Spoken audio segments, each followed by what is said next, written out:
People, I've created a ridiculous amount of Christmas DIYs for you this year, and while I'm always asking you what your favorite is, I decided to compile my top 10 best picks of this year for you. We're gonna get started with number 10. I have probably about 100 pallet DIYs on this channel somewhere in the content because this is my jam right here. To attach the pallets, we're gonna do that on the front, what I would typically use, and take some bits of painter stakes. I had laying around. Listen, it was laying around. It was easy. It made sense. Okay. Plus, I put some extras at the end as a brace. So once this hangs on the wall, it pops out just a little bit.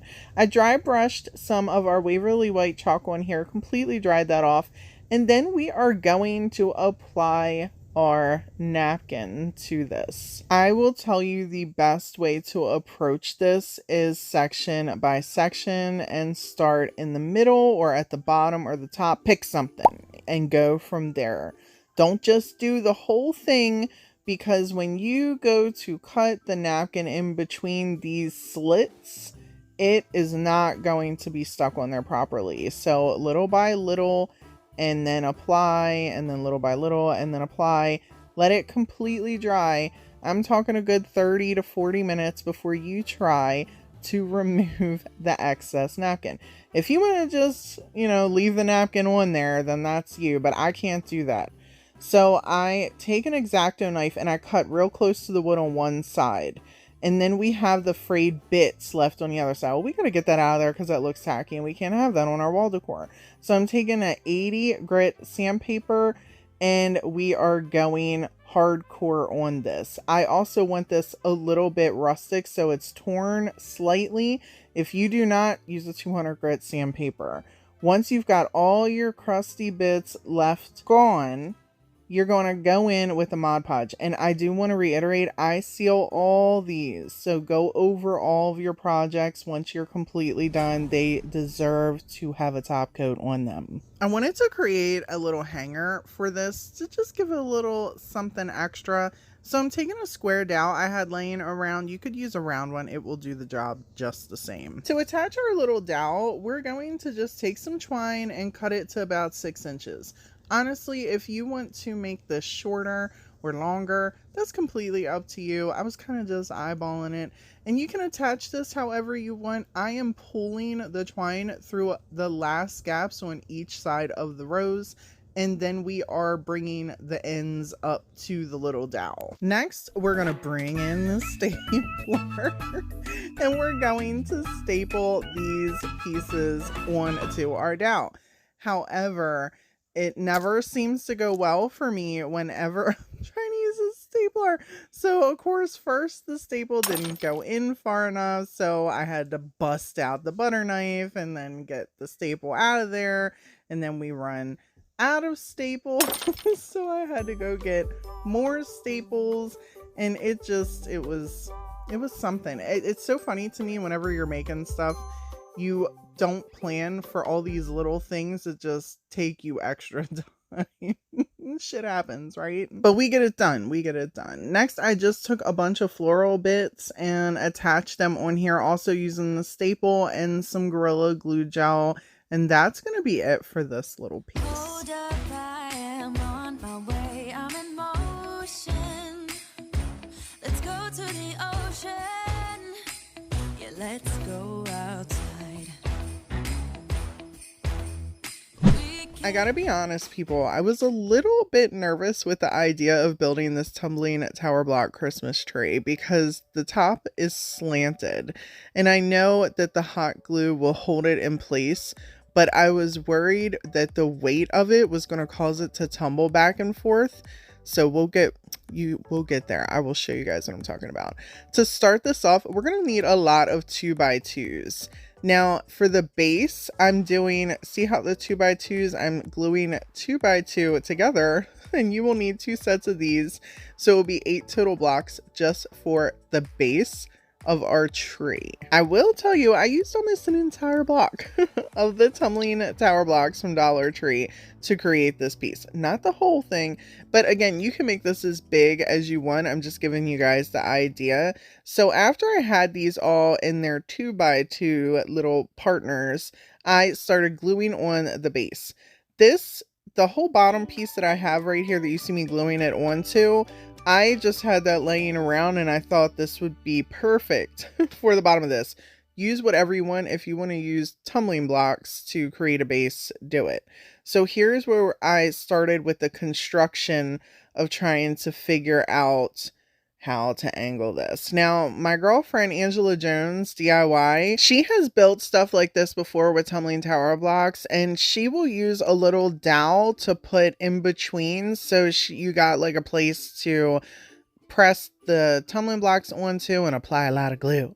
And I'm using this little bit here. And of course, you know, I think I just at this point like seeing where the pieces end up once I chop them in half. But I'm loading up the center right here with the glue, and then we're going to put our little bit right there as our brace, and we're going to start applying the tumbling blocks on the sides and going up to create our tree effect. For the entire thing, I just did 2 by 2.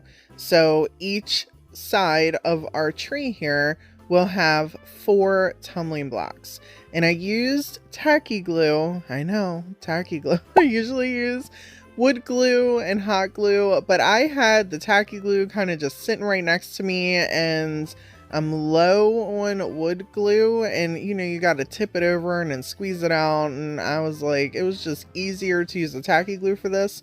And I gotta be honest with you, it worked out really flippin' well. I was not disappointed at all.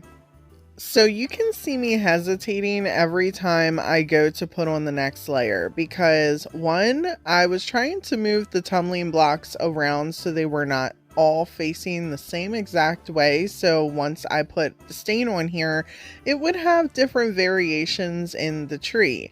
And 2, I wanted to make sure that the layers were shorter than the next layer. So if I put it the opposite way, it definitely was not hanging in, it was hanging over, if that makes sense. So it took me a little bit as I went up the tree just to make sure the placement was perfect. In total, this took about 50 tumbling blocks, and I let this sit and dry for about 3 hours before I came back in to do anything to the piece.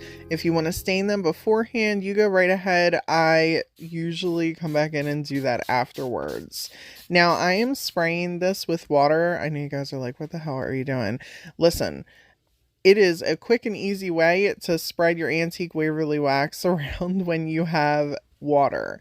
I could have just dunked my brush in the antique Waverly wax and then some water, but spraying it down, a little bit of antique Waverly wax, and then we painted it on up, and it looked like this once it dried. I'm taking a little bit of Waverly's white chalk paint here and just kind of going around the edges to add a little bit of depth and to kind of bring out the tumbling blocks. So it just gives it more of a branch feel for me. You guys don't have to do this step if you don't want to. Once this dry, I came back in with some little accent pieces. These are just laser cut pieces that I had and some little half of beads, and glued them on to the piece in random sections.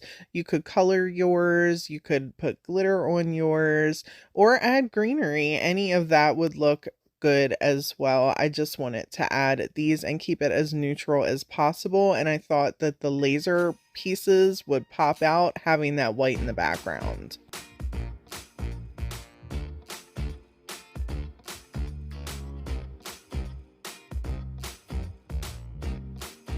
Use 3 different size wood rounds, and we're going to take this camper napkin and just dissect it. We're going to do this by basically just ripping up little sections we want to put on our round pieces. And to give us a nice clean base for that, I'm just putting a light layer of chalk paint on here, letting it dry. And I did kind of dry brush around the edges just to make it look like that white is blending into our wood. So once we get our napkin on there, it just all looks cohesive. And of course, if you want to, once you get this on here, you can take a little bit of white paint and dry brush around the napkin as well to make it look like it's more blended in. It's completely up to you. If you want to, you can even drill a hole in these to put your hanger on it. I actually just stapled some twine onto the back of these. And if you have a napkin piece like with this one, It's a little too wide. So to get it to actually set in there, I'm carefully ripping off a little bit of it. And then we're going to just use our medium to attach the pieces, and we're going to make it look like one. Now for this, I will say it is super, super, super quick. So just use a little bit of Mod Podge, tappity tap tap that napkin on there, and then just paint right over it. I wouldn't even wait for it to dry, to be honest with you, because it's so tiny and it's already wet. But you can see here how I'm just using the little tears and making sure they meet up so it still looks like it's all one. You never know that there is a little rip in there. And that's going to be it for these.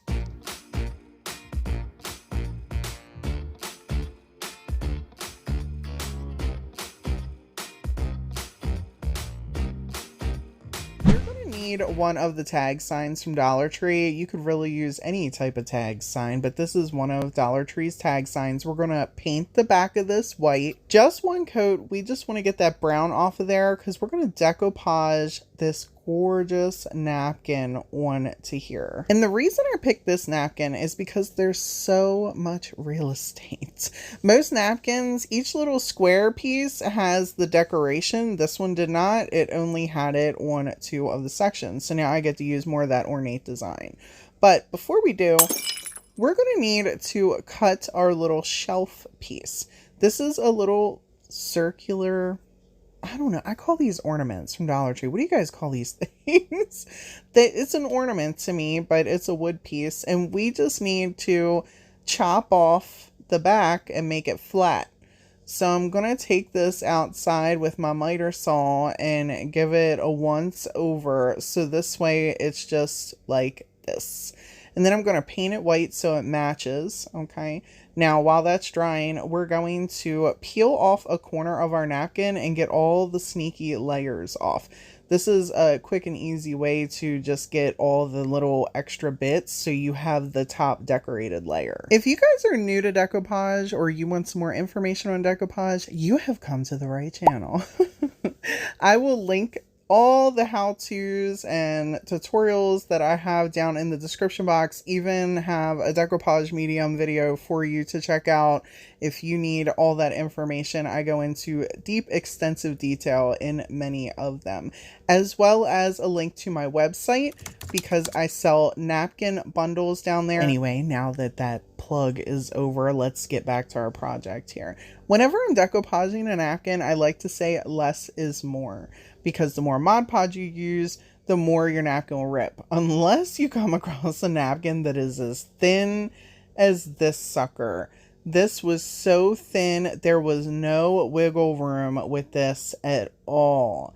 And I was literally cutting the napkin into bits, trying to match every little section up just perfectly so it looked like one unified piece. It was not easy. And I've probably decoupaged hundreds of things at this point with napkins. This was probably one of the thinnest I have ever used. But I got it done, people. I got it done. Pat myself on the back there. Once it dried, I took a sandpaper and got all the extra bits around the edges. And then it was time to bring in our shelf. Our shelf looks kind of plain, you know, so I have to do something to it. So I'm going to add some of the Dollar Tree metal lace. I'm taking some tacky glue and some hot glue to accomplish this.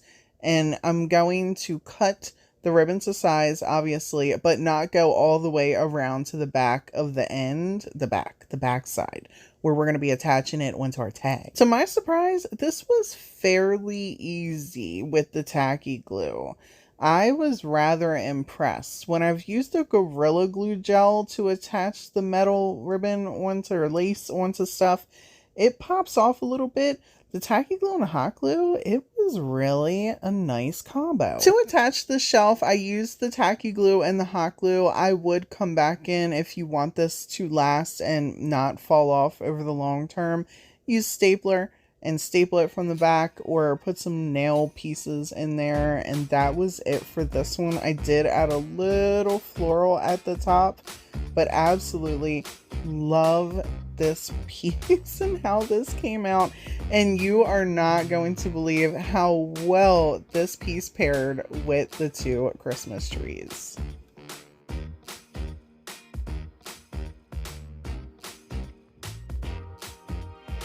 To create our little rustic snowman, you're going to need a base. This I had in an IKEA pack and I thought it would just look perfect. And we're going to need 3 wood slices. Now each one is a little bit bigger than the next. Of course, our head is the smallest. Once we have it all tiered properly, we're going to need to create a sturdy base for this to attach to. And I cut down a shim to accomplish that.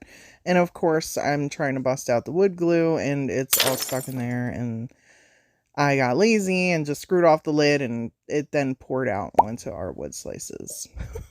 Don't be pretending like you guys don't get tired of pulling that sticky stuff out your wood glue. I knew you do, okay? You're not alone. To make sure our shim stayed stuck on there immediately, I added a little bit of hot glue in the sections I didn't have any wood glue, and then let this dry for about 5 minutes before I carried on to our painting. I'm just using white chalk paint for this part, and I'm going to then come in to draw the face after this completely dries.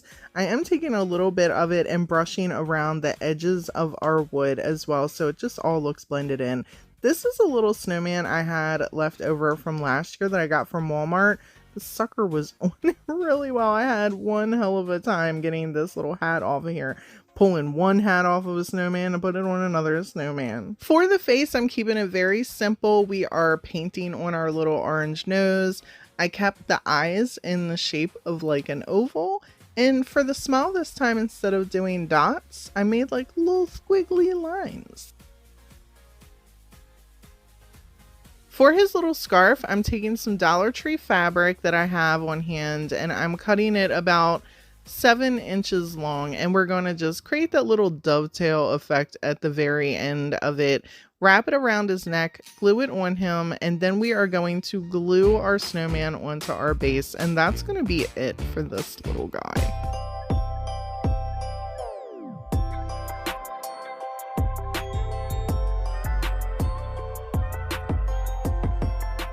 Listen, I purchased this in a pack of 3 from Ross for $8. This was the smallest tray.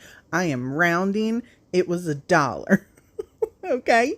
The largest one was 4. The other one was 3, and this one was $1. Okay. Math makes sense in my mind. We are using Dixie Belle's chocolate to give this a once over. It's not thorough. We left some gapping, and we are leaving this whole area in the center here nice and open, so we can put our white paint and our gorgeous napkin. I've been dying to decoupage with this. Yes, it's in my napkin bundle kits, in case you're wondering. It is for sale on my website. I want to sell this, and I want people to be able to use this as a tray if they want. So we're going to use this dishwasher safe Mod Podge. It works just the same as the decoupage or regular Mod Podge, just in case you're wondering if there's a difference in application. There is not. It works just perfectly. Once I got that brown all dry, we're gonna bring in the makeup brush.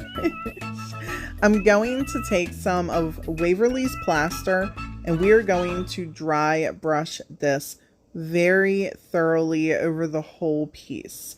Give it a really good aged look, and I love using makeup brushes for this because it really helps to just not cake on paint, but more so, just look at that. Look how it's applying. It's just dusty almost, right? And I know you guys are just going to pull your hair out when I tell you that I even go over this again with more brown.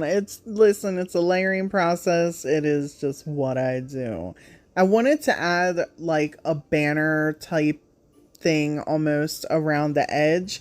So I had these gorgeous stencils I picked up off Amazon for a couple dollars, and I'm just doing the top part of the stencil with some red. Adding that white over the brown is really going to, one, give us that aged look and a little bit of a color variation, but 2, help this pop. Even when I go over this, because I do go over this, and sand it down, it really helps everything to just blend in and look like an old piece. Plus, I feel like the red kind of matched the napkin, and we want to just have everything kind of tie in together. Obviously, our napkin is not big enough to fit the whole tray. So to give the appearance that it is just one piece and it's meant to be like that, I am ripping this napkin all up. We are putting little pieces of this napkin in different sections of the tray, and then we're going to come back in with some paint and we're going to blend everything in to make it look like it is just meant to be one piece. There is no right or wrong way to do this. It is honestly up to the artist's opinion where you want to place your napkin. I will say that I recommend whatever your largest piece is that you want to be your main focal point of something like this, you put that on last if you are not sure how you want to spread your pieces out. If you are sure about how you want to put your pieces on there, you go right ahead and slap that sucker on first, and then you just put your other stuff on. I waited to do my centerpiece last, so this way I could get some of these other pieces up and make sure they were spread out enough that it covered the whole piece and looked like one unified project. A few little tips for doing this, because I know you guys are like, why are you not using your sponge? The pieces are super tiny and the napkin is really thin. So what I'm basically doing is wetting a tiny piece, pressing on it with my finger, just tappity tapping, and then taking the brush to just paint right over top of it so it is immediately attached to the board or the tray. See how I'm holding the napkin down here as I go? If you pull on it gently, it allows it to stay tight. So as you're applying the Mod Podge over top the napkin, it helps to minimize the wrinkles. If you are really skilled at your wax paper and your parchment paper with your iron-on method, you go right ahead if you want to have that many of minimized wrinkles. I am not, I know me, and I would have that iron sticking to all the Mod Podge around our napkin, and it would be, oh, it would be such a mess. I would be so upset that it was all sticking to the paper, and this just works best for me. I know many of you are new to decoupage. You guys tell me that you are, so I just want to encourage you to try doing this in small sections on a smaller project you're not too worried about before you try it on one that you are. Once I was happy with the napkin placement, now I need to kind of blend in everything, and I'm taking a fan brush with a little bit of that chocolate and going to the very far edges of the tray and pulling it in single strokes towards the napkin. Wes brought me in a drink, so I was taking a little break on the camera. I was like, oh, I'm filming this. I did, you know, block out me taking my gulps, though. I didn't think you guys wanted to hear that. I used the plaster the same way I used the chocolate color with the fan brush and continued to just blend in between where there was no napkin. I wanted to bring some more of that vintage look into the center, and I took small sections of the stencil and added a little bit of red onto the top here. In the bottom corner, I wanted to add a little bit of an eyesore. So I took some of the plaster and added a big stencil right down in the corner. I took twine and wrapped our little handles up, and simply stunning. That is all I can say about this tray. I absolutely am in love with it. We're gonna need some long signs to dupe these pieces, and I grabbed these scarecrow ones from Dollar Tree. I took the happy fall pieces right off the front of their faces. These were so big we're gonna film in the patio so I can get them all in the frame. We're gonna start by giving them a base coat of this charcoal, and for my spray paint lovers, I got your back.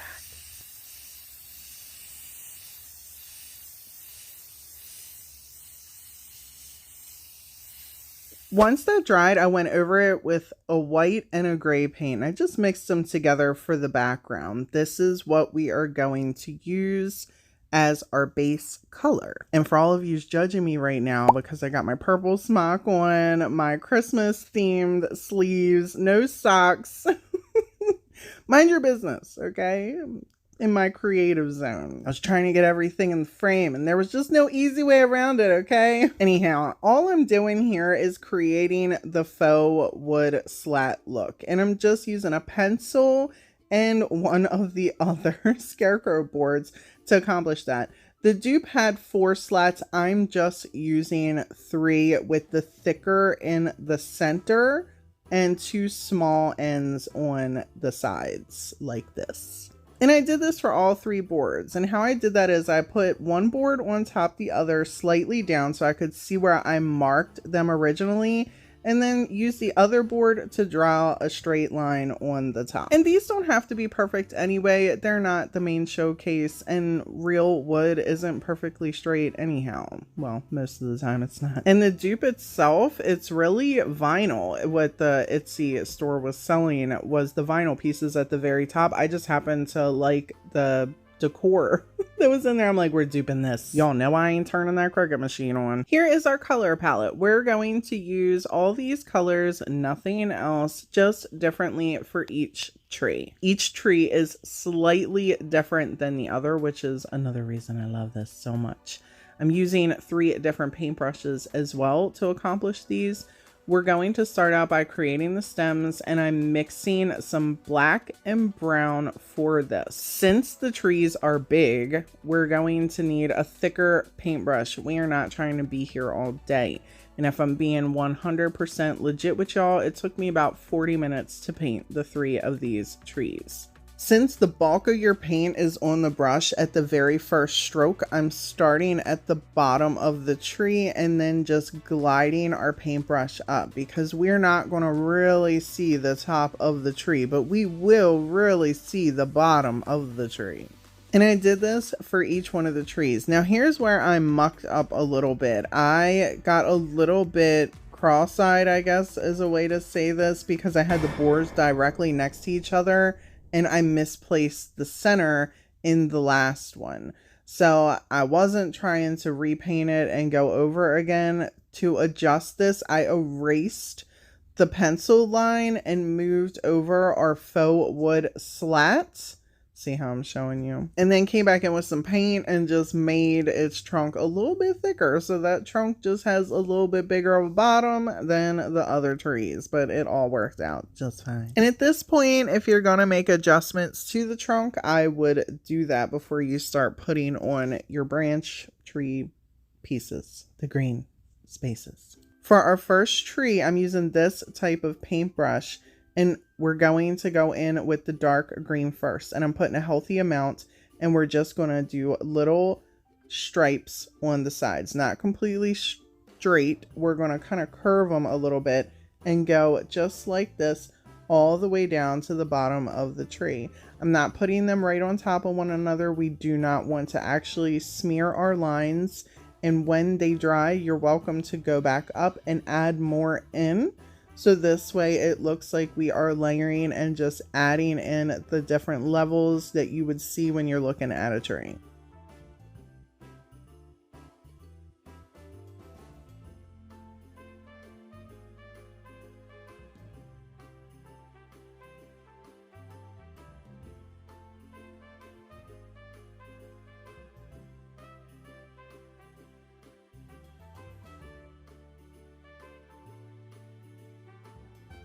While this was drying, I started on the second tree. I'm using this type of paintbrush for this tree, and the best way I can describe this is we're going to paint sideways birds. And we're putting a decent amount of paint on the end of this brush, and we are patting the brush, pushing it downward for the wings of our bird. And we're also going to flip the way the bird leans on our branch, or on our stem or trunk, as we go down the tree.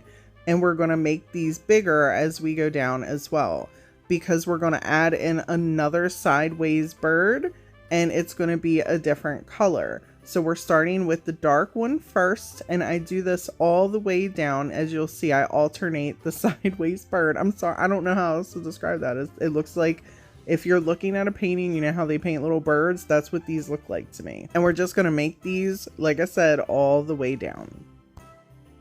Once I was happy with these, I took a little bit of the black and some of the green and then gave some of our birds an extra wing. I really just went in and created some extra pieces to give a different color variation and to hide some of the bigger gaps. When I was happy with that, I took the same brush and then used our lighter green, I think it's called celery color, and I'm going to then create more little birds. But we're gonna do it attaching the center of our bird in the center of the birds we already created and just have their wings going a different way. So it creates little bundles of branches in different sections of our tree. I hope this makes sense. That's the best way I can think to describe it. And I did this for the entire tree.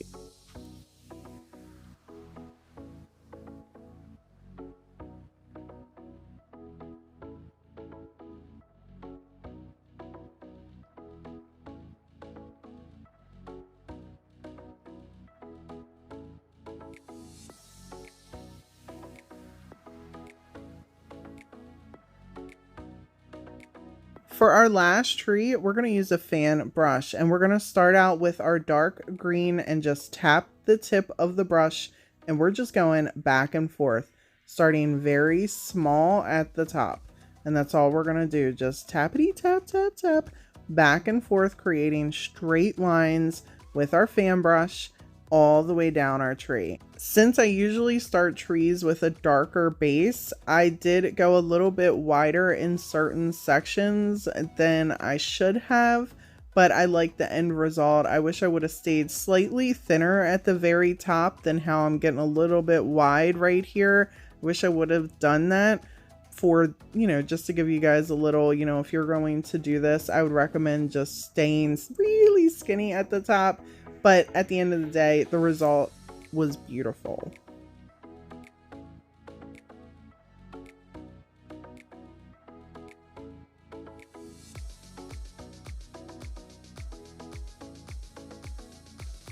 It took a little bit longer than I would have liked for the first tree to dry, but I needed to wait for that to dry so we didn't smear these sections.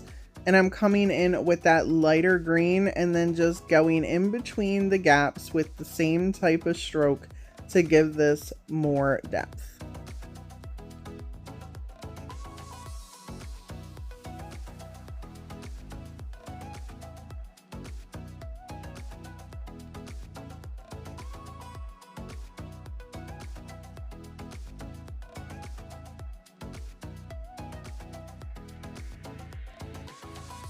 And then we're taking that same light color and bringing our fan brush in, and we're going to go back to our last tree. And here I did not move the camera.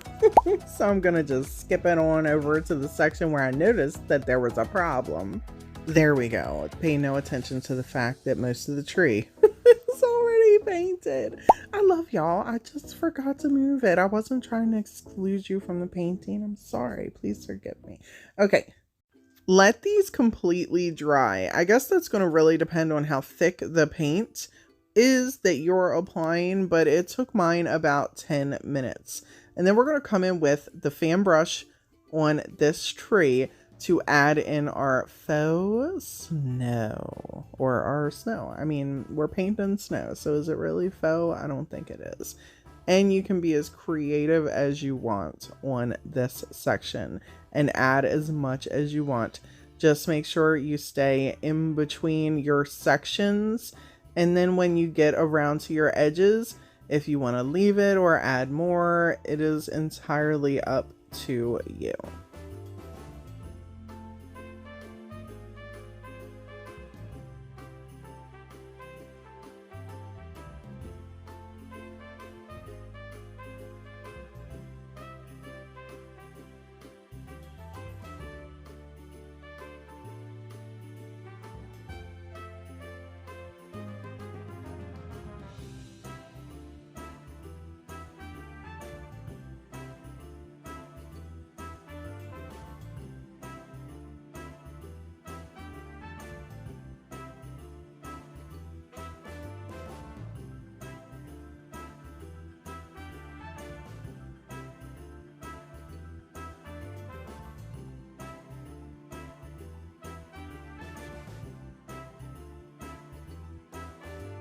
For this tree, we're just going to take the fan brush and go right across just like we did with the other two colors. We're just going to do that with the white, and we're going to do that on the edges of the colors to again make it look like we have snow on our tree.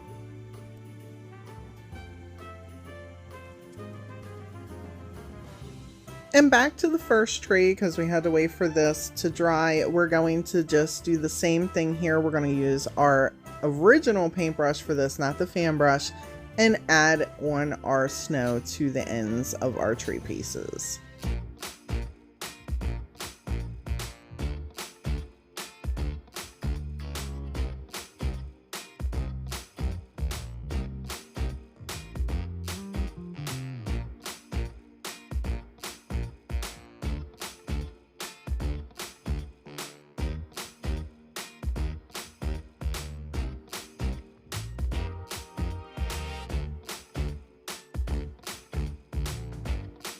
I've been painting a lot of trees this Christmas season. I figured let's do a scenery because I'm multi-talented like that. We're going to use a Dollar Tree canvas.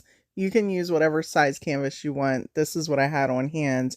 And we're going to create our backdrop blending these two colors together. Because once we flick our snow on here, we want a little bit of a contrast. We don't want just that white background. And the actual picture itself has it looking like there is definitely some different color than just a plain white canvas on there. Next, I'm just drawing some straight lines where the trees are going to be, like the different levels.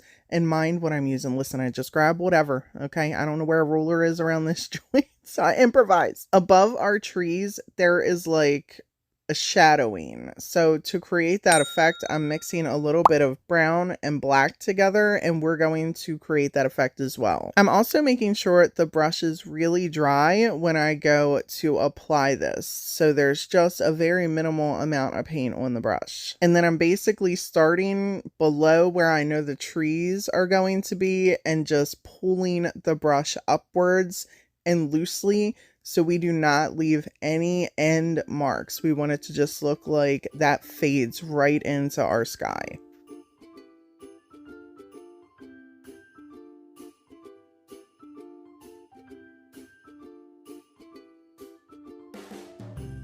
Next, I'm just going to take my finger. You can use a paper towel or a baby wipe for this, whatever you want. I'm just taking my finger and just smudging the brown at the very top to blend it into the sky a little bit more. And I'm just going to pop up a picture right here so you guys can see the final look I'm going for.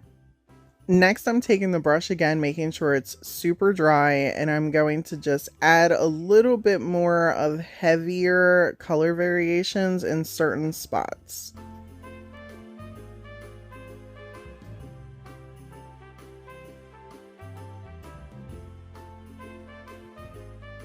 Next, we're going to start applying our black tree background, and I'm just using the same paintbrush I started using. We're going to go up and down and sideways. Up and down is going to indicate our tree tops, and sideways is going to indicate the width of our trees. You can do this in a patting motion or a thin line back and forth. Just make sure you do not have a ton of paint on the brush.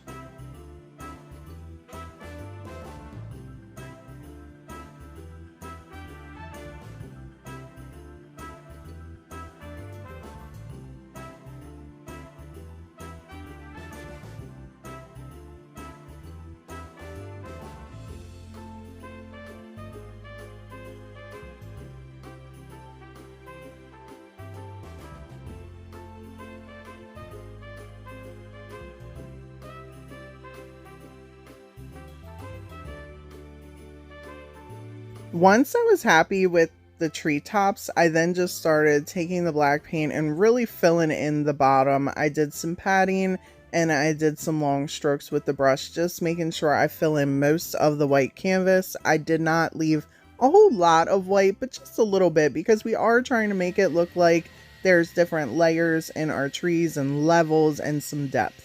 Before I started the next color, I decided to completely dry the canvas with the heat gun instead of waiting. I'm a little impatient. I'm sure some of you guys can relate. Who hates waiting for paint to dry? Nobody wants to do that. Next, I'm taking a really light gray. Any light gray will get this accomplished. I'm pretty sure it's still the same granite gray I used to blend the backgrounds. And a fan brush. I felt at this point, since we pretty much have our black background, now it's time to really kind of bring in that tree aesthetic, and fan brushes are perfect for doing that with trees. And I do not have this sped all the way up, so you can see that I am literally just taking the fan brush and I am angling it and tapping each side one at a time. I've painted so many different types of trees this year. I am confident that those of you that can't paint, if you couldn't paint before this year, I'm gonna have you paint a tree. Some kind of tree. Send me some pictures in my email or Instagram me. I want to see your trees. Next year, I'll have to do snowman or gift boxes or something. Every year, we'll just have to find something new for me to paint all holiday season to help you all along your journeys. There were not a whole lot of the gray trees in our painting, so I just did a couple just to have that extra layer in here. And then I'm going to just use a white paint to create our white trees.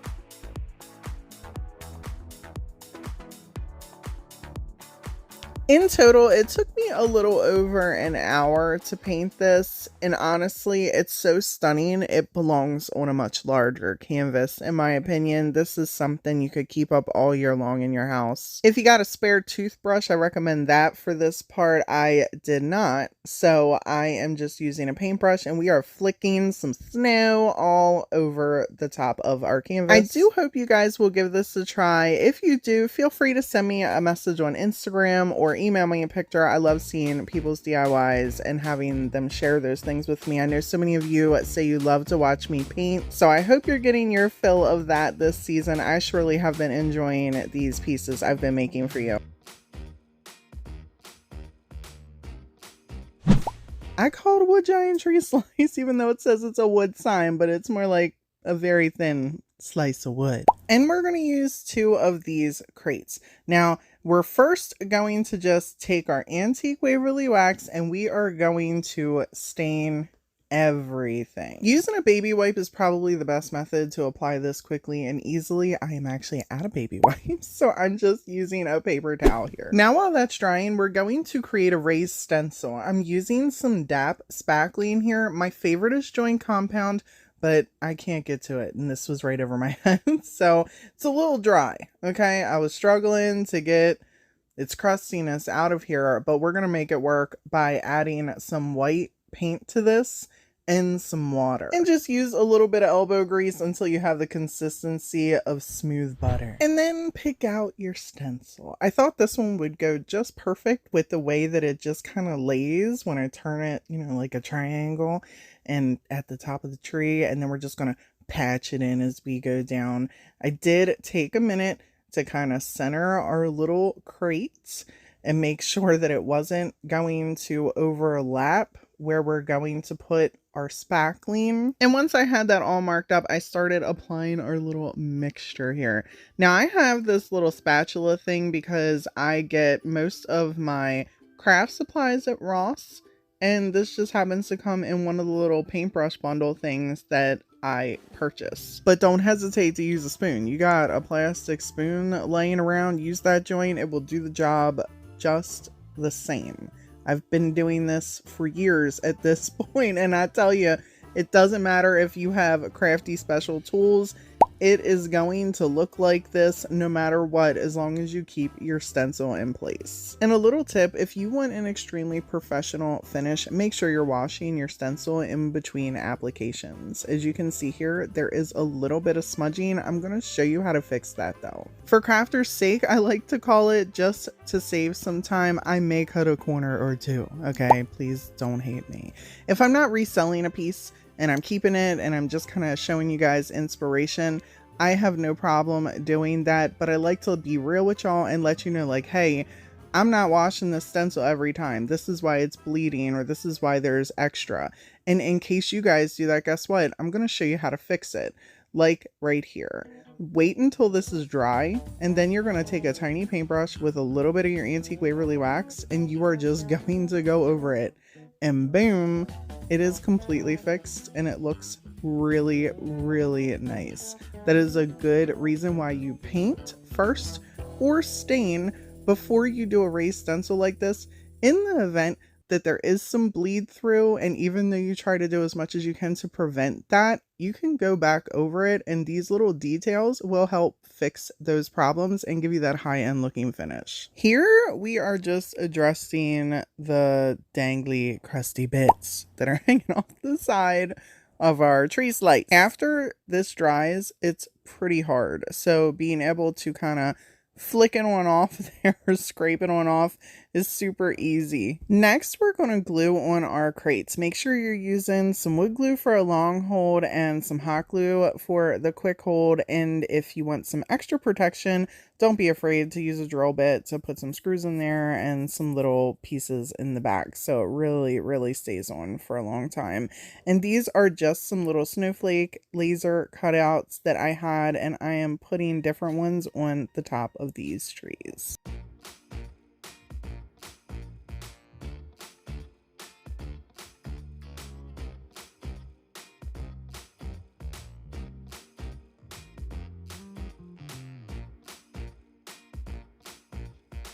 And here I'm just kind of setting them next to each other. Since I'm creating a painted set, I want to make sure that the pieces of wood are going the exact same way. So I'm going to leave the live edge piece facing the center, so it looks like both these pieces are kind of facing each other once we paint them on our boards. On one board we're going to paint a tree, and then on the other board we're going to paint a snowman, and we want these kind of looking at each other, so we are going to only paint half of each. Here I'm sketching half of the Christmas tree, and I'm just putting the edges where I want to make sure I don't paint past. If you guys are not good at drawing or sketching or etching, use a stencil, use your Cricut, paint out some lines, or take some painter's tape and just put an edge there so you don't go beyond that. These ideas are not to discourage you and like, Brandy, I can't paint like that. It is to inspire you to take the idea and create it and make it your own. I know everyone is not able to do exactly certain things that other creators are, but I'm always going to try and give you guys options to be able to recreate exactly what I'm doing. And here I'm just showing you the little outline on the tree that I created. Now the next board, since I want them to also be about the same height, I'm putting them back to back, and I'm going to start the snowman head roughly about where I have the top of the tree.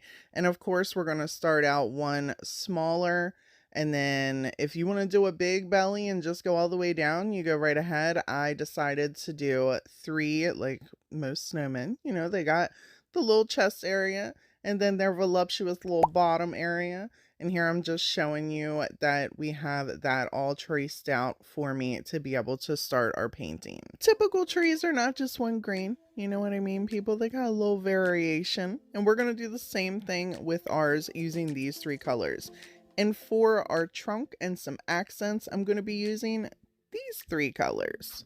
Even though we're not really going to see it, we're going to start off with the base of our tree. And I'm going to just pull that black and brown that I put on half of the paintbrush, a little bit of black and a little bit of brown, and pull it straight on down to create the base where our roots are. Every single step I make creating both of these painted pieces, I make sure that they're completely dry before I move on to the next, so we do not smear the paint. The trick to creating your own painted pieces that look like you purchased from a store is to make sure that each part of your painted project is exactly what it's meant for. And I know that sounds crazy, but I'm going to try and explain it. So here, for example, I am creating the outskirts, basically like the long pieces of our tree. And I'm using two colors, the very dark and the medium green, to do that. These are our very long sections. We are not going to take our branches any further beyond this point. Now, to save time, because I wanted to break this down as much as possible, I was using, see the heat gun? I was using the heat gun in between here to dry the sections. Again, you want to make sure everything is really dry. I'm now coming in with the really light green and mixing that with the medium green and doing smaller strides. And I'm going in between the gaps that we left with the darker green. This is going to give us the individuality and appearance that our tree is layered and a high-end look. I'm doing my very best to do this in one singular stroke by taking it as far as I want it to go and dragging it right towards the middle of our project. After I dried that section, I then came back in with different color variations and carried on with dragging those lines in between other lines, making some longer and some shorter. Here I've decided to create these wonky looking little branches, and these are really just going to serve as a guide for me as we start our pouncing that gives it a little bit of a 3D effect. One of those sea sponges would be really great for this if you have it. I do not, so I just rolled up a piece of paper towel and then I took a few different colors and started pouncing on our tree. Gently, I didn't get wild with it, and I stayed in the strokes of the tree. And this part is super, super important to make sure that everything else is dry as you go, to make sure that it stays like this. Next, we're going to bring in the sponge. This is just a regular disc sponge. I cut off a little section of it, and we are going to take that really light antique white color, vanilla color, either one would work for this, and we're going to just dab on the ends of our Christmas tree, the far pieces that we have sticking out, to give it an extra added look. Once you're happy with that, pick out your accents and glue them on your tree, and that's going to be it for this one.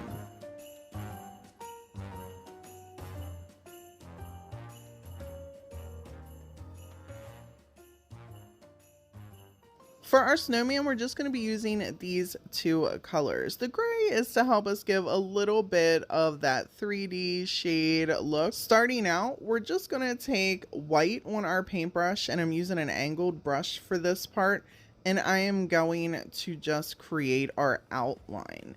I do find that whenever I'm doing something circular, it helps give it a more realistic look.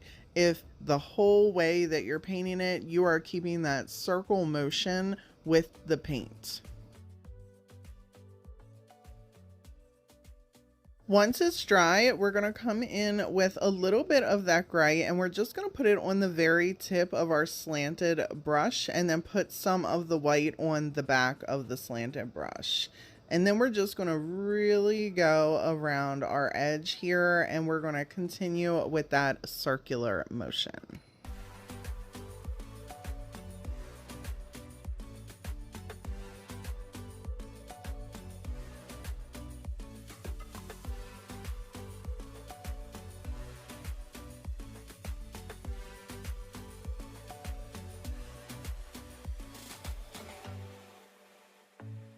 Once your project's completely dry, we're going to draw on our little face. I know I started off camera. I forgot to film it. Sorry.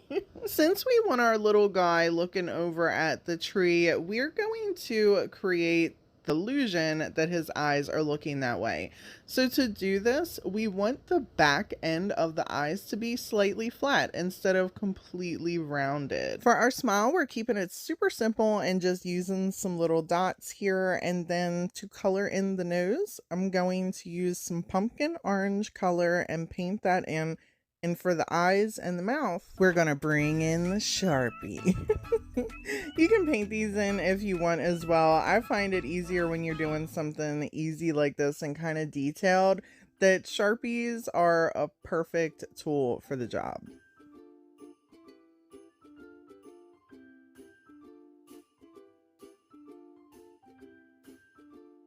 For the accent pieces, I just picked out colors and things that complemented the tree since it's a set, and I simply love these pieces.